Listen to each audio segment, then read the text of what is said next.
Welcome everybody to another lesson video. We're going to talk about King of Kings again and talking about re-harmonization again. Thanks, my patron Tim, for suggesting this. I don't know if you're expecting like a 4 or 5 part or 6 part series on this. Hopefully, we're not dragging this for too long. Hopefully, anybody else watching this, you're interested in this as well. We're talking about King of Kings and how to reharm. I did this 2 years ago or something like that on a remix I've done on King of Kings. So we're going to break them down and we're going to see what we can do and we can play around with the chords. Let's get right into it. Previous few weeks, we talked about extensions. We talked about parallel harmony. Last week, I think, we talked about, 2 weeks ago, we talked about descending bass line. We talked about borrowing from minor key, modal mixture.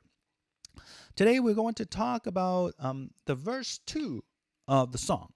And this is something that I really like doing. In the first 2 of the original song, it talks about Christ dying on the cross. And for me, whenever songs go on to that kind of a topic, I don't like to play it with the original chords. The original chords is like this. I mean, there's nothing wrong with it, but to redeem the whole creation, you did not despise the cross. Like, despise the cross in your suffering, but the chords are very positive. I mean, if you Christ on the cross is ultimately it's a good thing, but you get my point. So what I did in here, let's see what we did. Let's talk about the concept. The concept is changing keys to the minor key, going to the relative minor. If you have been in classical music theory or even any music theory, you will know that for every major key, there is a minor key that shares much of the same notes.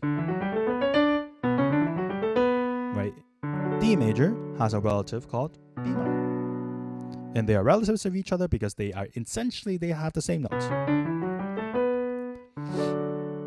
And so because they have the same notes, if you change keys to B minor, a lot of times you don't have to change the melody notes. And but the whole vibe of it, of the song will sound much darker. And this is something that I like to do often in songs that talk about, obviously, the death of Jesus Christ and his resurrection and the cross. So here's what I've done in verse 2. At the beginning, I haven't changed the chord. Because the lyrics says to reveal your kingdom coming and to reconcile the lost. There's nothing really too striking there.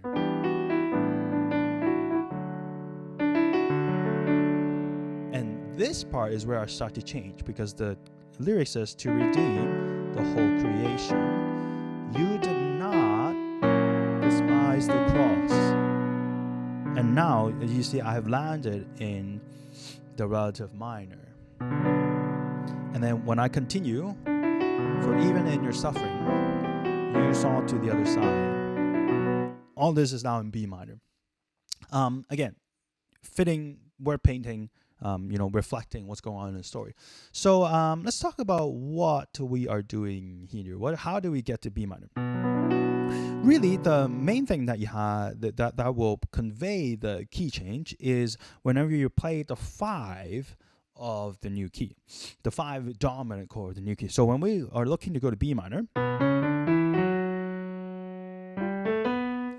find, okay, what's the 5? 1, 2, 3, 4, 5. What's the dominant of that? It's the dominant 7. So when you play that chord, that's gonna tell your ears, tell your listener that, hey, we're going to here. And then what you will try to do from after you land on here is you try to find chords in this new key. So you'll find chords starting from here.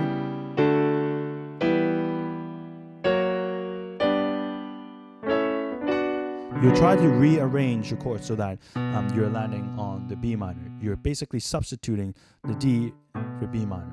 Okay, so here's what I did.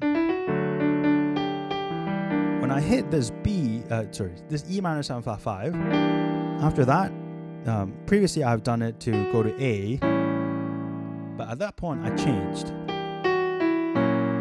changed to F sharp 7 over A sharp. This is the 5 chord. The melody also works. That brings me very nicely to B minor.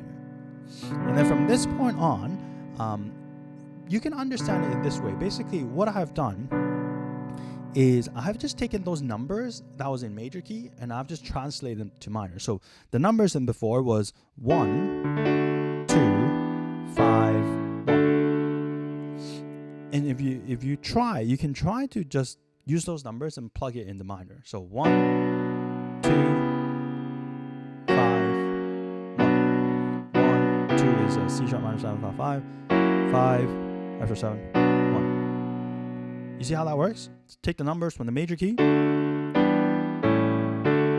just plug it into minor, and that's how you change the key. And you see whether those work, and in fact, it should work most of the time. That's the one that probably doesn't work so well, and that's the point where I changed a little bit, and we'll talk about that next time.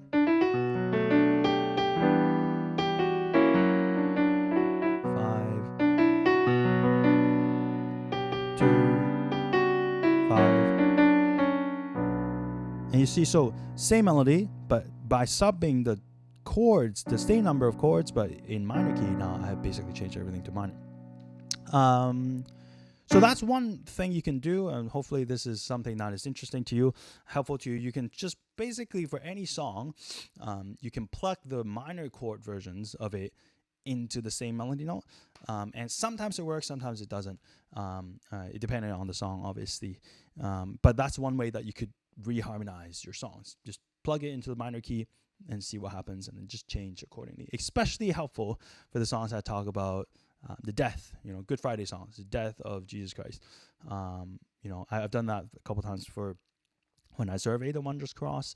I've done that a couple times for, I think, Oh Praise the Name. I think I talked about that already. So anyway, hopefully this is interesting to you. Let me know if you liked this video, if you enjoyed it. If you have any questions, let me know in the comment section down below. And we should be wrapping up this series soon, so I'm gonna see you hopefully a few more times. See you next week. All of heaven held its breath.